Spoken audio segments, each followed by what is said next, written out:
जयकारा बोल मेरे श्री गुरु महाराज की जय। सभी गुरुमुख प्रेमियों से जय सच्चिदानंद। गुरु वचनों को रखना संभाल के, हर एक वचन में गहरा राज है। इस प्रकार हम भजनों में श्रवण करते हैं, सुनते हैं। गुरुमुख प्रेमी भजन सुनाया करते हैं, हम सुना करते हैं कि गुरु के वचनों को संभाल कर रखना गुरुमुख का निजी जीवन है, होना चाहिए, क्योंकि उनके हर वचन में बहुत गहरे बड़े बड़े राज छुपे हैं। और नित्य प्रति हम श्री हुजूर गुरु महाराज जी से भी अमृत वर्षा में प्रवचनों में सुनते हैं कि आप सब गुरुमुख हैं, आप सेवा कर रहे हैं, आज आप नित्य नियमों की पालना करते हैं, आप नित्य प्रति सुमिरन करते हैं, यानी हमें जतलाते हैं कि ये गुरुमुख के ही कार्य हैं जो आप कर रहे हैं, और इसलिए आप गुरुमुख कहलाते हैं। और कई बार हुजूर श्री गुरु महाराज जी ने वचनों में ही हमें समझाया है कि गुरुमुख वो है, गुरुमुख उसे कहते हैं जो गुरु के मुख से निकले हुए वचनों का पालन करता है, गुरु की आज्ञा की पालना करता है। और गुरु की आज्ञा अब हम स्वयं समझें कि खास तौर पर तो जो हमें हिदायत नित्य प्रति की जाती है कि श्री आरती पूजा, जो कि हमें नित्य प्रति दोनों समय करनी होती है, चाहे हम घर में हैं, सफ़र में हैं, देश में हैं, विदेश में हैं, लेकिन इस नियम को पूरा करना है। 5 नियम है, जिसमें ये पहला नियम है श्री आरती पूजा। दूसरा नियम है श्री दरबार की निष्काम सेवा।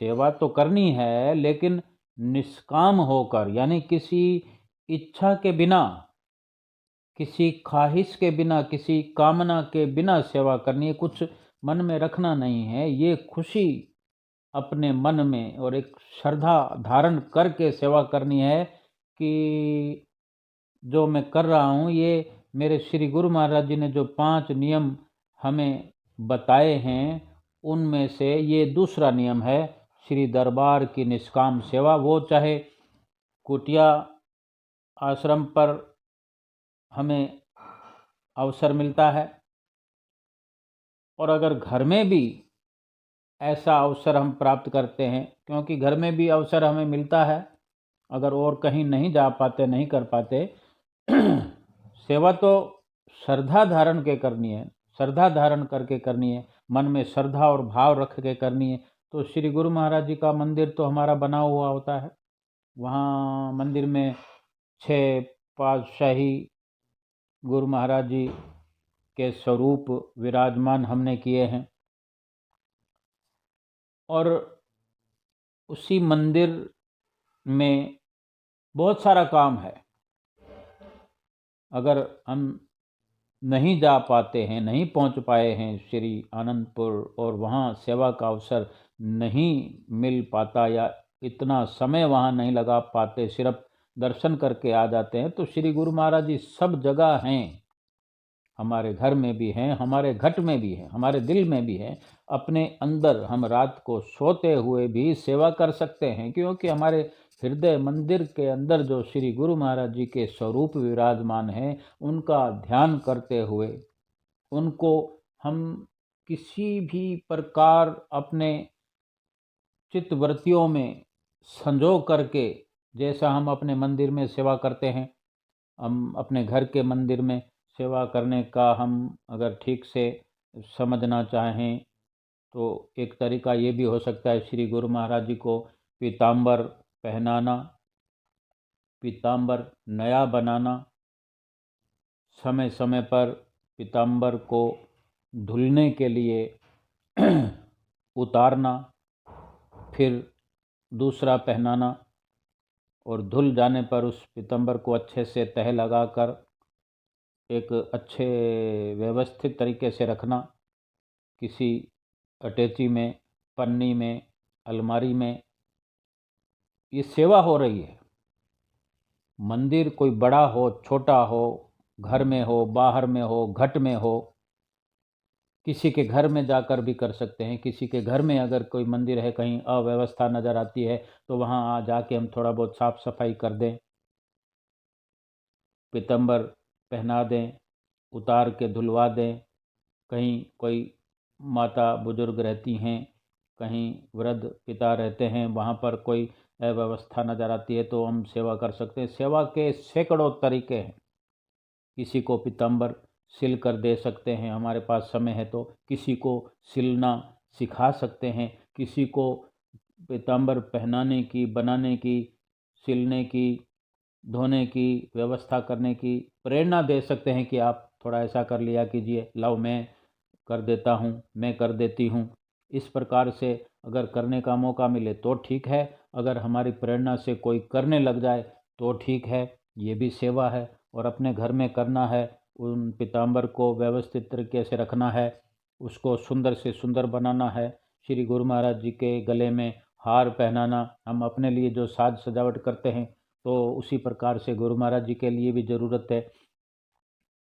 किसी प्रकार के फूल होते हैं, आर्टिफिशियल फूल हैं, वो कोई छोटे छोटे गुलदस्ते हम श्री गुरु महाराज जी की हजूरी में रखें, सिंहासन पर रखें, वहाँ पर एक तह का कोई तौलिया बिछाएं, कोई गद्दा बनाएं, ऐसी व्यवस्था करें। फिर सब कुछ कर करा के ऊपर कोई साफ़ सुथरा तौलिया बिछाएं, पीछे तकिए टेक के बनाएं, तकिए टेक लगाएं, सुबह उठाएं, रात को आराम करवाएं, उनको समय समय पर भोग लगाएं, पानी का भी भोग लगाएं।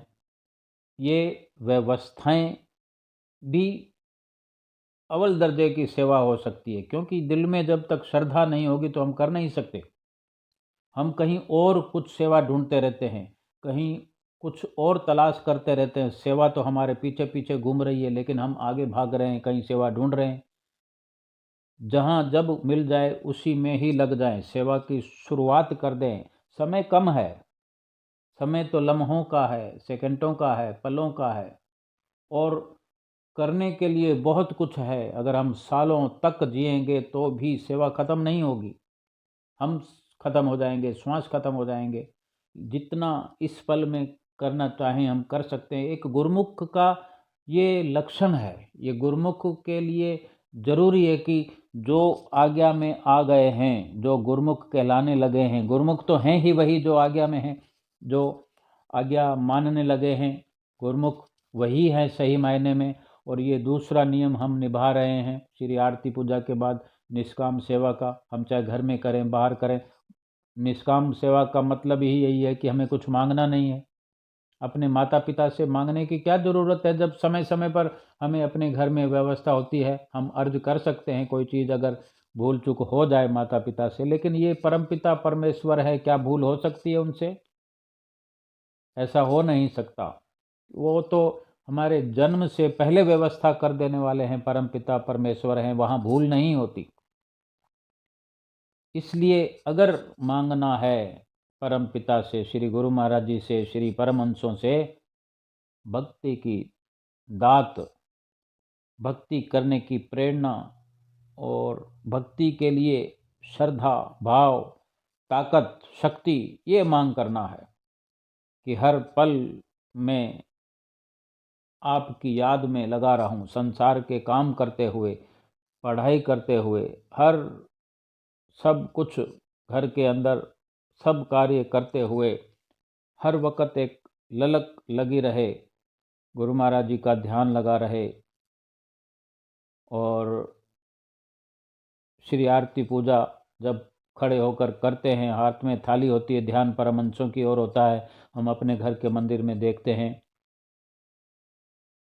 बहुत कुछ देखने को मिलता है। गौर करेंगे तब कभी हम देखते हैं श्री गुरु महाराज जी के चरणों में जो तौलिया बिछा हुआ है, कहीं पर कोई चींटी लगी हुई है, भोग लगाते समय हमसे कोई गलती हो जाती है, कोई सब्जी का कण, रोटी का कण या कोई मिठाई का कण जो हम भोग लगाया करते हैं, उनमें से कोई कण गिर जाता है तो चींटियाँ आ जाती हैं। हमें अगर हम नज़र लगाएंगे तो भी नज़र पड़ेगी, तभी कुछ ऐसा दिखाई देगा। तो उस बात की चिंता करें, थोड़ा श्री गुरु महाराज जी के स्वरूप को उठाकर इधर उधर देखें, साफ सफाई कर दें। और कहीं से ताज़े फूल मिलते हैं, चाहे कभी कभार सही, ताज़े फूलों का भी मत्था टेकें, जैसा भी मिल जाए, कुछ भी हो। गुरु महाराज जी भाव के भूखे हैं और इसी के चलते गर्मी के कुछ वस्त्र अलग होते हैं, पतले मलमल के कोई टुकड़े ले आएं, थान में से कटा कर ले आएं, जो गर्मियों में काम आते हैं विश्राम कराते वक्त। और सर्दियों में कोई एक शॉल ओढ़ा दें, अगर कोई स्वेटर बना सकते हैं, नहीं तो एक शॉल, हाफ शॉल, उस शॉल को कई तह लगाकर श्री गुरु महाराज जी जब हम सुबह विराजमान करते हैं तो उनके चरणों में शॉल आधा उनका स्वरूप ढका रहे, और रात को उनको शॉल ओढ़ाकर सिर्फ थोड़ा सा मुख बाहर किए हुए हों। और इस प्रकार से अपने सेवा को बढ़ा सकते हैं। फिर जब सर्दियों का समय समाप्त होता है, शॉल को धो करके साफ करके उसको रखना होता है, गर्मी वाले वस्त्र निकालने होते हैं, कई प्रकार से हम सेवा कर सकते हैं। और तीसरा नियम है सत्संग। सत्संग जहाँ मौका मिले कुटिया पर जाना, वहाँ पर सत्संग सुनना, उस पर अमल करना। और सत्संग का असली मायने गुरु महाराज जी समाज समझाते हैं कि हर वक्त सत्य का संग किए हुए रहो, सच बोलो, सच सुनो और सच वाले के साथ रहो, और सच ही दूसरों को सुनाओ। ये सत्संग हो गया। फिर श्री आरती पूजा, सेवा, सत्संग, सुमरन जो हमें नित्य प्रति बताते हैं कि 2 घंटे सुमरन करना है। सुमरन करने के कई तरीके हैं, वो सब के सब सीखने हैं। संतों महापुरुषों के पास जाकर बैठें, भाई जी के पास जाकर बैठें, अपने आश्रम में जाएं, वहाँ पर एक बार पूछें, 2 बार पूछें, इनसे पूछें, उनसे पूछें, जितनी जानकारी जहाँ से भी मिले, अपने गुरु महाराज जी की आज्ञा का पालन करना ही करना है। 5वां नियम है दर्शन ध्यान। दर्शन करने के लिए श्री दरबार में पहुंचने का नियम बनाएं कि कम से कम साल में 1 बार जाएं, 2 बार जा सकते तो अच्छा है, 4 बार जा सकते तो अच्छा है, लेकिन एक नियम के तहत जो अच्छे से सरलता से घर से आराम से जाने का मौका मिले उतना ही जाएं। अधिक से अधिक वो होमवर्क करें जो श्री गुरु महाराज जी ने बताया है कि जहाँ कहीं भी हों ये नित्य नियम पूरे होने चाहिए। सुमरन जो 2 घंटे की नित्य प्रति हमें सीख मिलती है उसको पूरा करना है। और दर्शन ध्यान दरबार में पहुंचकर करें, और जब जब वहाँ नहीं पहुंच सकते तब तब आश्रम में जाकर ये लाभ उठाएं। और आश्रम के अलावा वहाँ पर भी अगर समय नहीं मिलता तो हम अपने घर में बैठ कर के श्री आरती पूजा के साथ फिर बैठ जाएं, अलग से बैठ जाएं। और दिन में जितनी बार समय मिले, 1 मिनट का, 2 मिनट का, गुरु महाराज जी के मंदिर जी के आगे से निकलें, इधर जाएं, उधर आएं, आगे पीछे चलते हुए आँखों से दर्शन भी करें, अपनी चित्त वृत्तियों में भी वो भाव बना के रखें। ये गुरुमुखों के लक्षण हैं। ये गुरुमुख की जो अपनी निजी पूंजी है, और ये तो श्री गुरु महाराज जी की जो आज्ञा है उसका पालन हम करते हैं, ये उनकी पालना में है।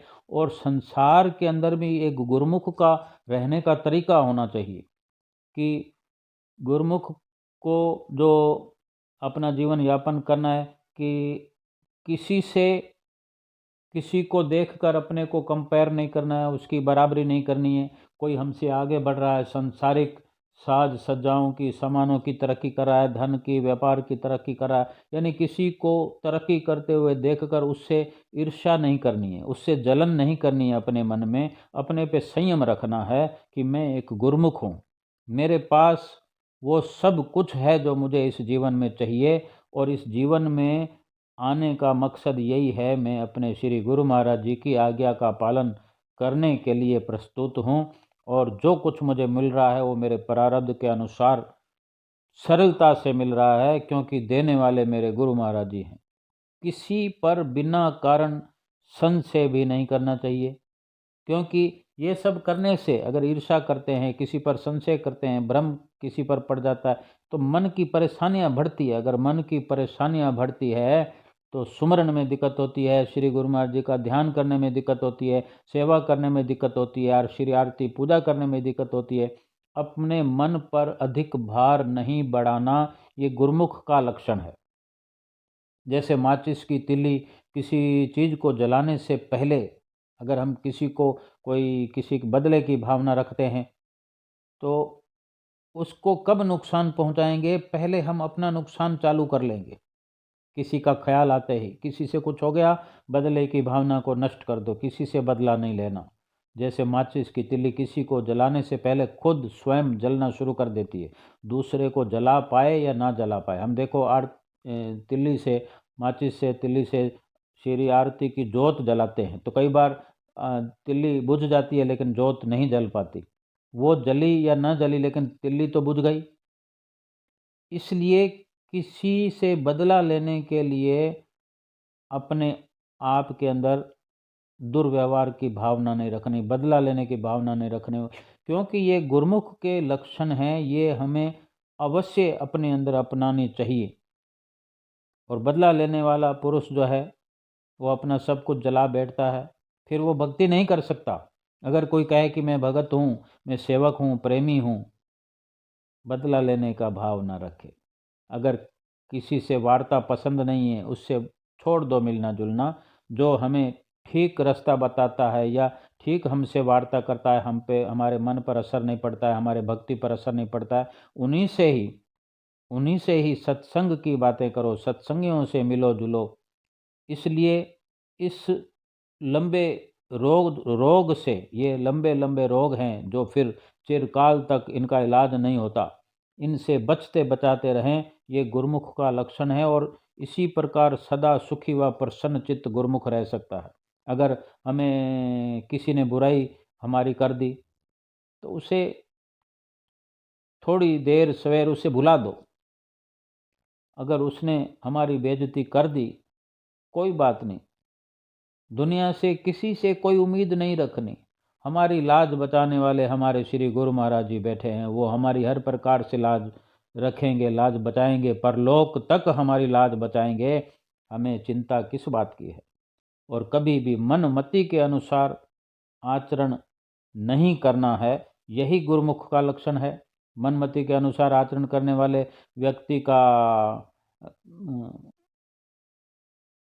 उसका साथ भी नहीं रखना चाहिए, क्योंकि अगर मन मति से चलने वाले गुरु महाराज जी, या जो नाम नहीं लिया हुआ है, उनके संपर्क में भी न रहे, ये गुरुमुख का लक्षण है। क्योंकि मन मति के अनुसार जीवन व्यापन करने वाले व्यक्ति का अनुसरण करके हम अपना भविष्य बिगाड़ लें, ऐसा कार्य भी गुरुमुख के लिए ठीक नहीं है। और इस प्रकार गुरुमुख के जो लक्षण हैं उनको अपना करके अपने श्री गुरु महाराज जी की प्रसन्नता का प्राप्त पात्र बनना है, और अपने जीवन को हर पल खुशियों से, अगर कोई परेशानी है, कोई परेशानी खड़ी करके सत्संग में नहीं जाना, घर में कोई द्वेष करके, किसी प्रकार की बहस करके कोई कार्य नहीं करना। अगर कई बार ऐसे हो, कोई माताओं बहनों को, भाइयों को, वृद्धों को कोई परेशानी हो कहीं जाने में, सबसे बड़ा और आला मंदिर तो हमारे घट में है। उस घट में अपने श्री गुरु महाराज जी को विराजमान किया हुआ देखने की अपनी ललक बढ़ाएं, वैराग बढ़ाएं और वहाँ दर्शन करें, वहीं पर सेवा करें। हम अपने आंख मूंद कर या आंख खोलकर अपने सुरती को अंतर्मुखी करके और ये सब कार्रवाई करेंगे, किसी को पता नहीं लगेगा। और अगर कोई दिक्कत नहीं है, कोई परेशानी नहीं है, हम अपने जीवन के मालिक खुद हैं, हम स्वेच्छा से सब कुछ कर सकते हैं, तो सारे कार्य करें। कुटिया आश्रम पर जाने वाला भी नियम बनाएं, कम बनाएं, ज़्यादा बनाएं, सप्ताह में बनाएं, 15 दिन में बनाएं, रोज़ बनाएं, दिन में 2 बार बनाएं, जो मन करे। घर वाले मंदिर में भी ध्यान रखना है। घट वाले मंदिर में, पूरा घट वाले मंदिर में तो 2 घंटे जो सुमरन बताया है, वो सारा घट वाले मंदिर का ही सारा कार्य है। वो थोड़ा थोड़ा करें, ज़्यादा करें, लेकिन 2 घंटे की आज्ञा पूर्ण करना है। तभी श्री गुरु महाराज जी के मुखारविंद से फरमाए गए वचनों के अनुसार हम गुरुमुख कहलाने का अधिकार रखते हैं, अन्यथा नहीं। इसलिए गुरु महाराज जी के वचनों की आज्ञा का पालन करना है। बोलो जयकारा, बोल मेरे श्री गुरु महाराज की जय।